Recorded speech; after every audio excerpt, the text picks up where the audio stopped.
Welcome to the Great Detectives of Old Time Radio. From Boise, Idaho, this is your host, Adam Graham. If you have a comment, email it to me, box13@greatdetectives.net. Follow us on Twitter at Radio Detectives and check us out on Instagram, instagram.com/Great Detectives. I do want to encourage you to check out our other podcasts. In particular, I want to highlight our Volume 2 feed. Our Volume 1 feed is now complete. You can listen to all of Seasons 1 through 3 at volume1.greatdetectives.net. We're now posting Seasons 4 through 6, so that runs from 2012 to 2015, over on our Volume 2 feed at volume2.greatdetectives.net. Eventually, you'll get to hear great programs like Nick Carter and the Adventures of Philip Marlowe, the lineup, and our first run through the Yours Truly Johnny Dollar serials and Dragnet. You can subscribe to this podcast at volume2.greatdetectives.net. That's volume2.greatdetectives.net. Well, now it is time for this week's episode of Yours Truly, Johnny Dollar. The original air dates, March the 19th and March the 20th of 1956. And this one is the Jolly Roger fraud matter, episodes 1 and 2. Episodes 3 through 5 will be posted on Friday. But let's go ahead and listen to the first two parts now. From Hollywood, it's time now for Johnny Dollar. Hi, Johnny.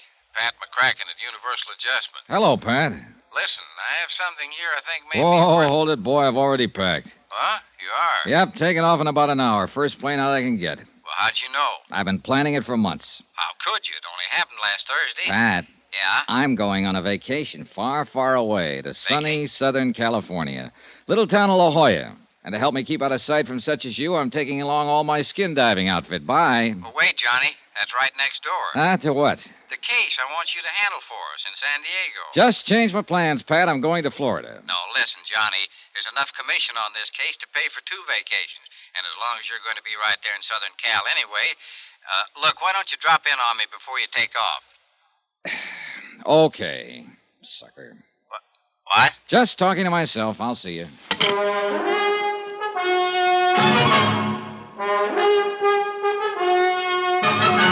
Tonight and every weekday night, Bob Bailey in the transcribed adventures of the man with the action-packed expense account, America's fabulous freelance insurance investigator. Yours truly, Johnny Dollar.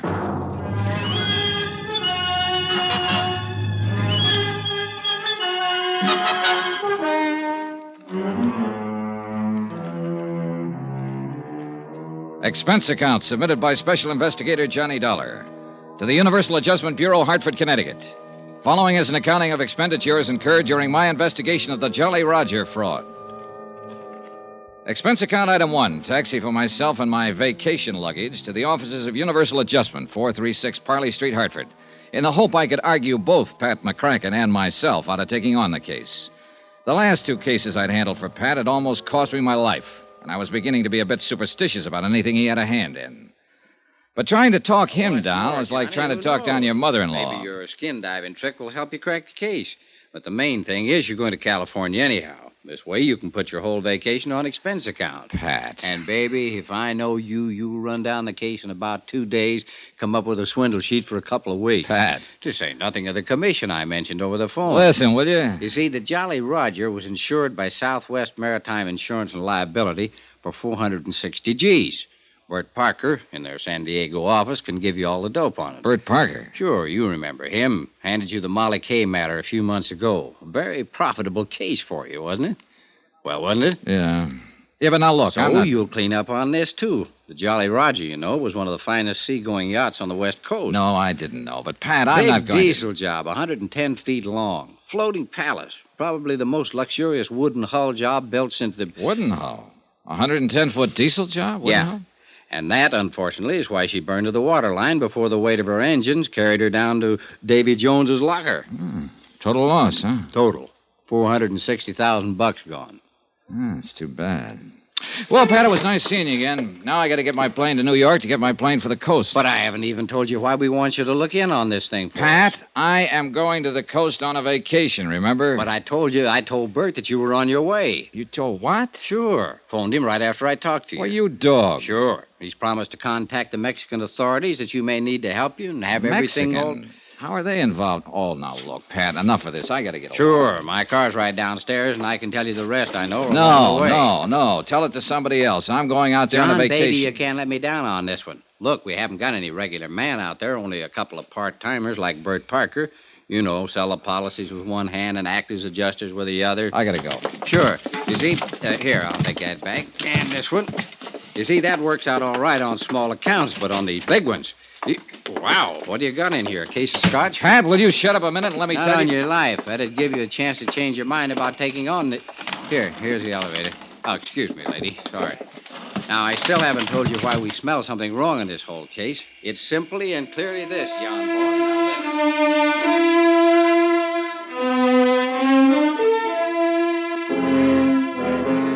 Yeah, it's simply and clearly this.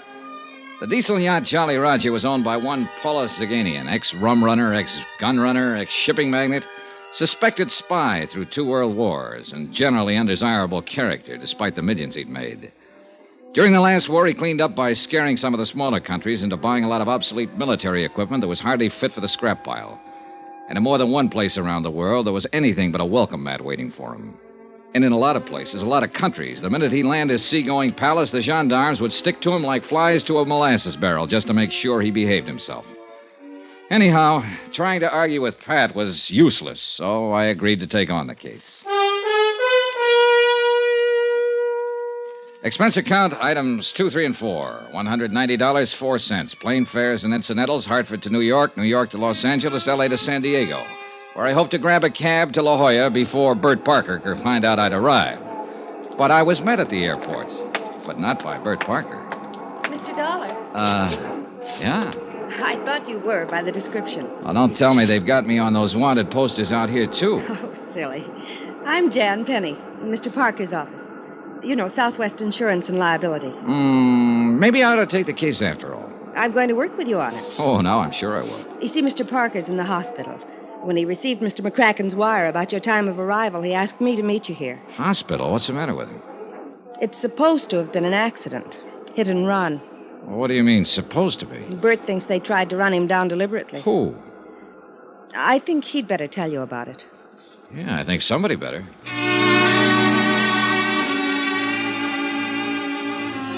We picked up my luggage, dropped it off at a hotel. I phoned the place I'd made a reservation in La Jolla and told them I might be a day late. And Jan Penny and I went on over to the Queen of Mercy Hospital to talk with Bert Parker. On doctor's orders, I went into his room alone. Bert looked terrible. So glad you could make it, Johnny. Hey, you sure you ought to be trying to talk, Bert? Look, why don't we forget it now? I have to talk. Well, I can, Johnny. They tried to kid me, tell me I'll be out of here in a couple of days. Had a line. I saw the chart. Internal bleeding. Hey, Bert. Bert, take it easy, will you? Look, the doc said you have to take it easy. Why can't your gal Jan tell me all I need to know on the case? She can't accept this getting run down. Yeah, she said she thought it wasn't an accident. She thinks.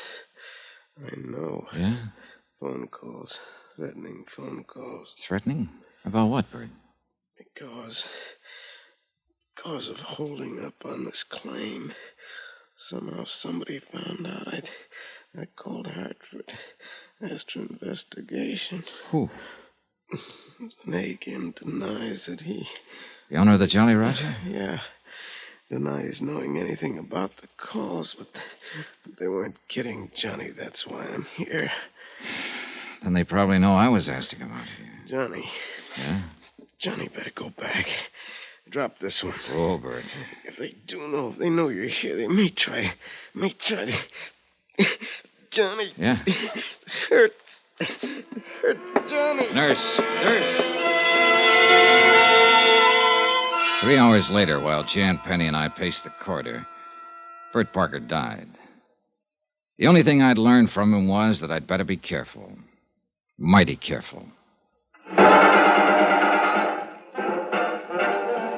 I took Jan Penny to the roughest, toughest dive I could find, Ray Kemper's Cat Club, in the hope we could both drown a sorrow or two. Why, Johnny? Why did it have to be Bert?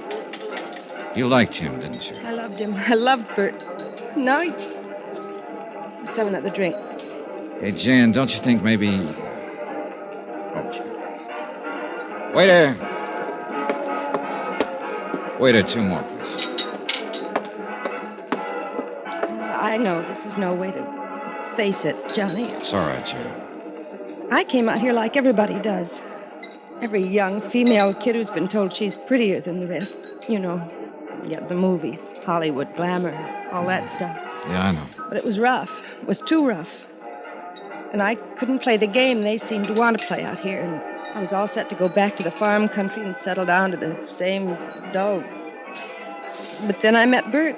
And instead of giving me just a lot of fast talk, he said he wanted to help me. And he did, Johnny. He really did. Took me into his office here in San Diego. And we made this office, Johnny. We did. And he still didn't try to make any advances because he knew I wouldn't want that. But what he didn't know was that I loved him for it. That I loved him. Now he's gone. Hey, look, Jan, there's nothing we can do about it. Except try to finish the job he started on the case that put us here drinking too much and trying not to think of him and thinking of nothing else but him. Oh, thanks, bud. Here, keep the change. Johnny, Yeah? you're like Bert. You're straight. I'm glad. Easy, gal.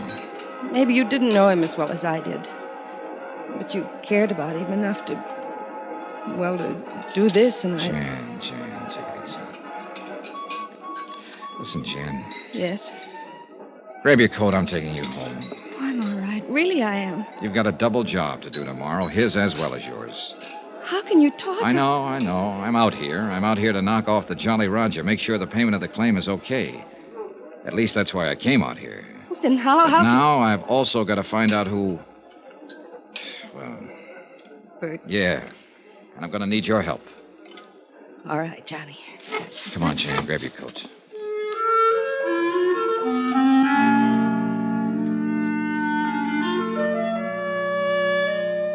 I took her home to her little apartment on East Drive.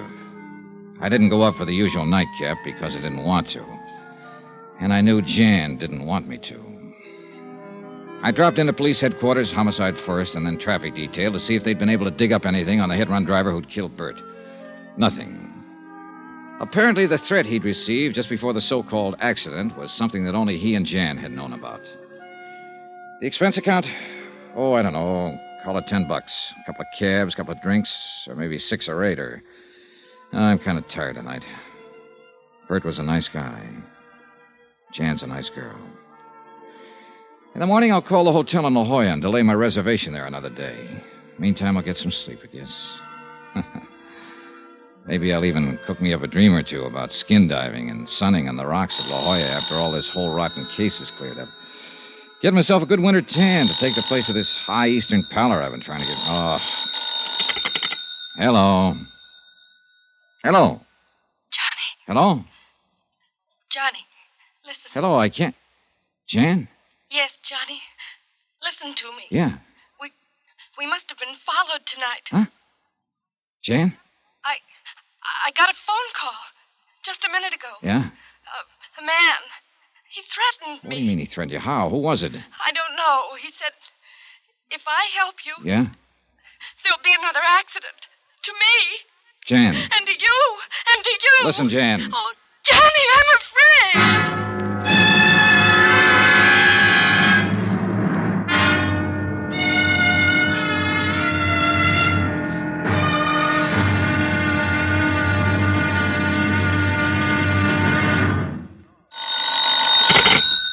Johnny Dollar. Johnny, this is Jan. Yes, Jan. A minute ago, after you left me here at my apartment, I got a phone call. Yeah? A threat.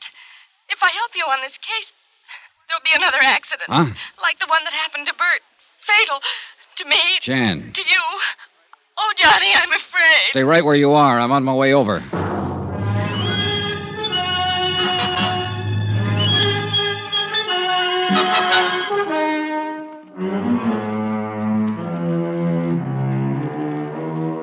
Expense account submitted by Special Investigator Johnny Dollar. To the Universal Adjustment Bureau, attention Patrick McCracken. Pat, I'm addressing this to you instead of to the Southwestern Maritime Insurance and Liability because Southwestern's sole representative here in San Diego, California, Bert Parker, died yesterday in the hospital, presumably of an accident. But I don't believe it. I think it's because he knew too much about this case. The Jolly Roger fraud. Item 6270, cab fare and tip from my hotel to the little apartment of Jan Penny, who had been Bert Parker's secretary before he was killed.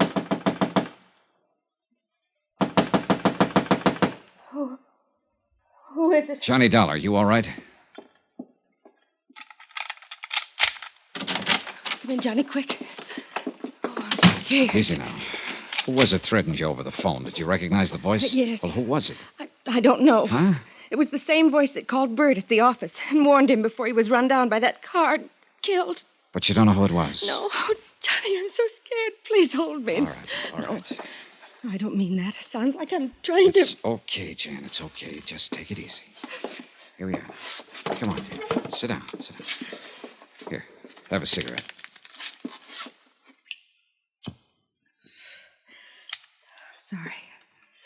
I'm sorry, Johnny. I guess it's just been too much for a gal. Yeah, sure. I don't doubt it. I thought when I bought you a few drinks tonight, you'd be able to come back here and sleep and forget what's happened. Forget about Bert being killed. It's because he held up the claim on the Jolly Roger. Because he sent for you. That's why they're threatening you, too. Oh, Johnny, be careful. And you have no idea who they is? Of course I do. The same idea you have.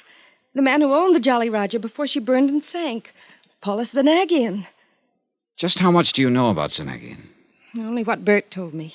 He was an international crook, gun runner, spy, shipping magnate, international troublemaker. Yeah, and just about as welcome in any decent country of this world as the plague. Bert didn't want to insure the Jolly Roger. Certainly an appropriate name, all right. If ever there was an international pirate. Well, go on, Jen. Bert didn't want to insure it. $460,000 wooden hull and all, but he had to.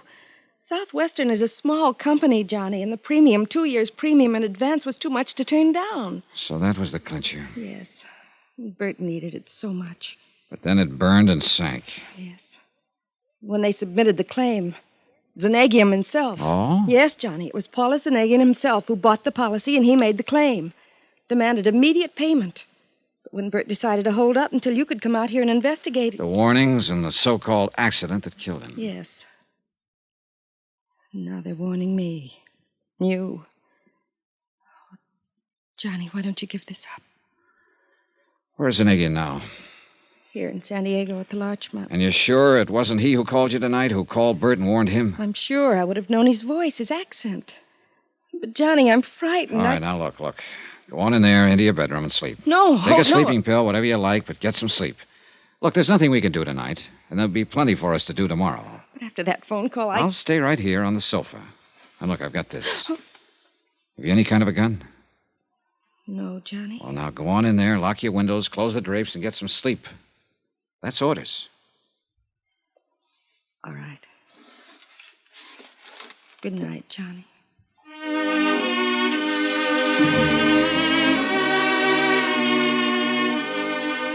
I hope Jan slept better than I did. Expense account item 7, 90 cents. Taxi to police headquarters, first thing in the morning. I spent a solid hour talking with Detective Sergeant Joe Franklin. Yes, they were working on the hit-run death of Bert Parker. No, they hadn't come up with any leads. All he knew was that Bert had left his office late, was shortcutting his way through an alley to where his car was parked, had been knocked down when he reached the end of the alley. No witness, no tar marks, nothing. They'd questioned Jan Penny about possible enemies and come up with the same answers I did, but no evidence. Item 8, taxi to the Larchmont, where the desk clerk announced my arrival to the penthouse suite. Come in, sir. I've been waiting for you to call on me. Mr. Zanagian? Terribly distressing news about your colleague, Mr. Parker. I feel... Oh, sit down, won't you? Thanks. Tell me, sir, have the police found any clue as to who ran down and killed the poor man? Oh, you know that he died last night? Oh, yes, of course, within a few minutes of when it happened. But was Sergeant Franklin able to give you no inkling of who might have done it? Oh, do not look surprised, my boy. I not only know of your visit to police headquarters this morning, but of everything else you have done since your arrival here in San Diego. Well, that's very interesting, Mr. Zanagian. Yes, isn't it? But I'm sure the reason for it is very obvious. Is it? Of course, my friend, of course. I am depending on you to see that prompt payment of my insurance on the Jolly Roger is made.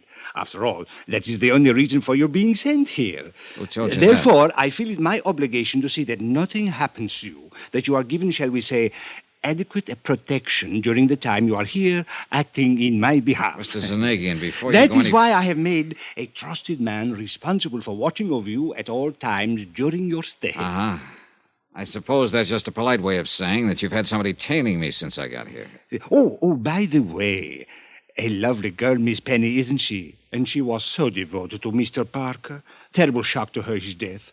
Your solicitude to her is to be highly commended. You really keep tabs on things, don't you? But now, let us get down to the business at hand. Yeah, let's. The loss of the Jolly Roger came at a most inopportune moment. My crew were testing some new equipment in preparation for a somewhat lengthy trip abroad. When the accident occurred, they sent her to the bottom out near the Coronado Islands. Just what kind of an accident was it? What? Oh, forgive me, dear man. I forget you have not yet contacted the Coast Guard for the details of the whole affair. That's right, but how did But you... I am certain you will. So why should I bore you with information you will only have to hear all over again from them? Suffice it to say, dear sir, that the loss of my beautiful yacht was due to some mechanical failure, so to speak. Something with the electrical system, I believe it was. Yes, I do. But my point to you is simply that I must have settlement of my claim without delay, so that I can leave the United States as soon as possible. For where? Do you mind? Oh, no. Of course I don't mind. But why bore you with my personal affairs? So urgent is my need for immediate settlement that I can only remind you that I am a most generous person. Which is to say, I can assure you of ample reward for anything you may do to expedite payment to me of the Now, just hold on a minute. I'm sorry, my dear sir. Oh, dear me, I'm sorry. I've seemed to monopolize the conversation, haven't I? Mr. Zanagian, let's stop beating around the bush. An insurance claim for $460,000 is investigated in any event. Bert Parker seemed to think there was something wrong with his claim. He said so, and apparently it cost him his life. The same threats that were made to him have been passed on to his secretary, Jan Penny, and to me. And if that doesn't make the whole case smell to high heaven... my dear All sir. right, now. Now you're trying to bribe me to make a quick settlement. So, mister, if I weren't suspicious of the whole thing before, you can believe me, I am now. Oh, my dear Why man. anyone with your reputation for millions should be in such a hurry to get his hands on a few $100,000, I don't know. But if I were you, I'd sit back very quietly and prepare for a long wait to see if you get it at all. Oh, how unfortunate this attitude for you. That a threat? No, dear boy, not at all. I am simply thinking of how much easier it could be for you. And, of course, profitable. Perhaps you will change your mind. Not a chance. Then, sir, since settlement of my claim seems to rest entirely on your shoulders at the moment, and since someone, I can't imagine who, has seen fit to threaten you, and please, don't forget that, dear boy. Mr. Zanagian. Yes? I don't scare easy. It was pretty obvious that Paula Zanagian was used to having his own way, would stop at nothing to get it. Bert Parker had been right. I'd have to watch my step. I checked with Jan, then grabbed a taxi to pay a visit to the Coast Guard. Lieutenant John Smith, believe it or not. You can take your choice, Dollar. Read the report on the burning and sinking of the Jolly Roger here, or the copy I let Bert Parker have. I take it you talked to him. Parker's dead. What? Yeah, hit and run, after he received a couple of threats to lay off this case. You locked up Zanagian yet? On what charges? Well, who else? Well, that's a lot to go on. If he didn't sink that boat himself, I'm a wall-eyed monkey. You find out anything to back that up? No, not a thing. The Jolly Roger sank in about as bad a spot out there as could have been picked. It's deep, bad current, dirty water from onshore silt. We tried to send on divers, got nowhere. Hey, wait. I thought she went down in Mexican waters off the Coronados. Yeah, she did, but we supplied the divers, or tried to. International cooperation, that sort of stuff. But we got nowhere. How'd you find out about it in the first place? One of our planes on routine patrol saw the puff from the explosion out over the water. By the time it actually got there, the hull was nothing but a mass of flames. Sank 10, 15 minutes later. What about the crew? The crew were lost, except for one kid, a cabin boy. Yeah, where's he? Mexican fishing boat out of Rosarito picked him up. He was in bad shape. The explosion had blown him clear. He's in a hospital in Tijuana. Well, look, wait, hasn't anybody talked to him? He was too badly hurt at first. But I spoke with the hospital just before you got here, and they think he might be able to talk by sometime this afternoon. Well, what are we waiting for? Come on, let's get down there. And I can't until later. Look, have you got a car? No. You want mine? Well, sure, let's go. How far is it? Even within the speed limit, you can make it in a half hour. Out this way. All right. Car's out in the lot in the back. Hey, look, you're mighty generous, Smith. I'll try to make this up to you somehow. Forget it. I'd like to see you get the goods on Zanegian just as much as you would. I didn't like having him come into port here in the first place. And then when I learned that both Holland and Switzerland had tied up all of his funds... They what? Sure. In early last week's papers. That's why he needs the money. Here's my car. And if you can learn anything down there, if I can be of any help, I'm on pretty good terms with it. Hey, Dollar. Oh, Mr. Dollar. Oh, about that. My car and excellent chauffeur Ortiz here would have got you to Tijuana much more rapidly and comfortably than you might drive, I am Hey, sure. now, wait just a minute. What Which made is you why think I came to meet you here. I knew you'd want to talk with the cabin boy who survived the accident to my ill-fated Jolly Roger. Oh, you did? Yes. However, I fear it is too late. What do you mean? As I was leaving my hotel, I heard from one of my, shall we say, associates. He informed me that he had just learned from one of his, shall we say, contacts in Tijuana. Well? Alas, the poor cabin boy died only a few minutes ago. Pity, sir, isn't it?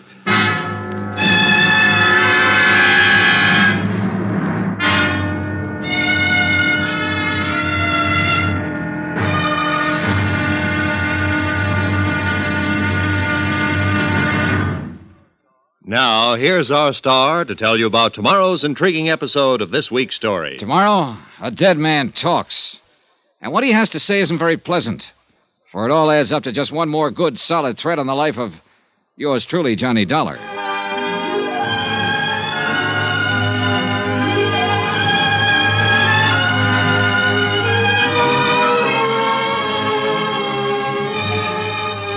Yours truly, Johnny Dollar, starring Bob Bailey, is transcribed in Hollywood. It is produced and directed by Jack Johnstone, who also wrote tonight's story. Be sure to join us tomorrow night, same time and station, for the next exciting episode of Yours truly, Johnny Dollar. Roy Rowan speaking.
Welcome back. Well, some solid setup. I have some suspicions as to what's going on, but I'll withhold judgment and find out with the rest of you whether I remembered this right. Jay Novello was definitely having fun in this one, playing a really sinister character, and I think just doing a great job. Episode 2 was interesting, as usually these things have the next episode start after the cliffhanger. This episode actually repeated the cliffhanger. I suspect that's because of the phone conversation opening motif. They didn't want to break from that. Listener comments and feedback now, and we have some listener comments regarding the Plantagenet matter. And this one is actually posted in regards to the first time we went through the series. Rachel wrote, "The man fighting with Amy in the beginning said her name when he said the last thing he said to her. He said something like, Amy, take it easy. I was waiting for Johnny to remember that the whole time he was searching for her. Such a great story, but I was surprised no one mentioned it, that I'd heard anyway. Love your podcast." Well, thank you so much, Rachel, and I appreciate your comment. I'd not noticed that before. I did go back and listen to it, and he says, "I was just trying to talk some sense into you, Amy." Now, you can look at this as a writing mistake. Johnny heard her name and never mentioned it, and never gave any indication of having heard it, perhaps indicating that the writer had written that in and had forgotten that the name was supposed to be a big reveal. On the other hand, there was actually no reason for Johnny to make note of her name. When he heard it, he didn't have any expectation that he was going to spend any additional time with her, or that it would be important in any way. He was not on a case. He was on free time waiting for a flight. So whether a detective program would portray detective as catching that might be a stretch in terms of reality. I wouldn't call him on it or complain about it, but I know I probably would have missed the reference. And of course, it wouldn't do the police a whole lot of good, at least initially. Although, once the other case developed, they might have made the link a bit quicker. So, even if it was a mistake by the writer, it's not unrealistic, and so I think that's why it got missed. But I appreciate you noticing it. And then we have a comment from YouTube where the commenter writes regarding the Bennett matter, terrific courtroom scene. And I thought that was actually well done, and I would agree. And then another listener comments over there, Dom, Law and Order, Insurance Investigation, Johnny Dollar. And I appreciate you only putting the Dom in there, because you start putting in more notes, even if you're just typing. And particularly if I ended up humming it, the whole video would be demonetized and Dick Wolf would get everything. And finally, we have from YouTube, we have this from Eileen. And this is regarding the Fire in Paradise matter. And she writes, I hope someday that chat AI can be used to help improve the sound by analyzing the words and then re-synthing the voices. That could be interesting. I kind of suspect that sort of advanced, that's the type of thing that would happen outside the world of old-time radio research, and then somebody learn how to do that and bring it back in. And I think, I don't know how far away we are from something like that. I think anything that would be done with old-time radio, it would really need to be able to sound natural and like the original actors and capture the voice and tone. And we read an email a few weeks back from someone who was not happy with the amount of cleaning up of the files. I don't have any idea how old-time radio fans would react to AI going in and cleaning up files. So it could be interesting, but I think it's a few years down the line and you might have some issues with acceptance. Finally, we turn to Apple Podcasts, where we have another review on our Yours Truly Johnny Dollar feed. Reviewer writes, I love the Johnny Dollar serials. I always look forward to the 5-episode Johnny Dollar stories. Keep them coming. Well, thank you so much. I appreciate you taking the time to write the review, and we'll definitely keep doing that. Well, now it's time to thank our Patreon supporter of the day. Thank you to Shauna, Patreon supporter since June of 2019, currently supporting the program at the Detective Sergeant level of $7.14 or more per month. Thanks so much for your support, Shauna. And that will do it for today. If you are enjoying this podcast, please follow us using your favorite podcast software. And please be sure to rate and review the podcast wherever you download it from. We'll be back on Friday with the conclusion of the Jolly Rogers fraud matter. But join us back here tomorrow for Dangerous Assignment, where... Martha, as I understand it, you think you saw a man named Rudolph Carpel here in Rotterdam? I am positive of it, Mr. Mitchell. You see, he and my father used to be in business together back before the war. Mm-hmm. That was 14 years ago, and I was only a little girl, but I have always remembered his face, like a weasel. Where did you see him? I was shopping the day before yesterday. Late in the afternoon, I reached a Chinaware shop named Spears. Mm-hmm. I went inside, and there behind the counter was Carpel. Did he see you? I do not know, but I doubt it. He was waiting on some other customers at the time. I see. Okay, Martha, I'd like you to take me to that shop so I can arrange for Carpel to retire from the Chinaware business for keeps.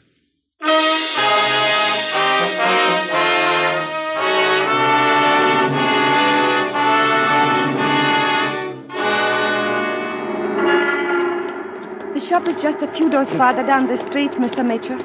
What did you say the name of it is? Spears. Okay. Now, look, all you have to do is point him out to me through the window. Then you better get out of the line of fire just in case... Mr. Mitchell. What's the matter? This is the place. Oh, okay. Now, just... Hey, wait a minute. I thought you said a china shop named Spears was supposed to be here. Yes. That is the trouble. This is a bakery shop instead. Look, are you sure this is the right location? Oh, but of course. Maybe we're on the wrong street. No. Mr. Mitchell, this is the place. I am positive of it. Yeah, well, a lot of Chinaware got transferred into a lot of pies all of a sudden. I hope you'll be with us then. In the meantime, do send your comments to box13@greatdetectives.net. Follow us on Twitter at Radio Detectives and check us out on Instagram, instagram.com/greatdetectives. From Boise, Idaho, this is your host, Adam Graham, signing off.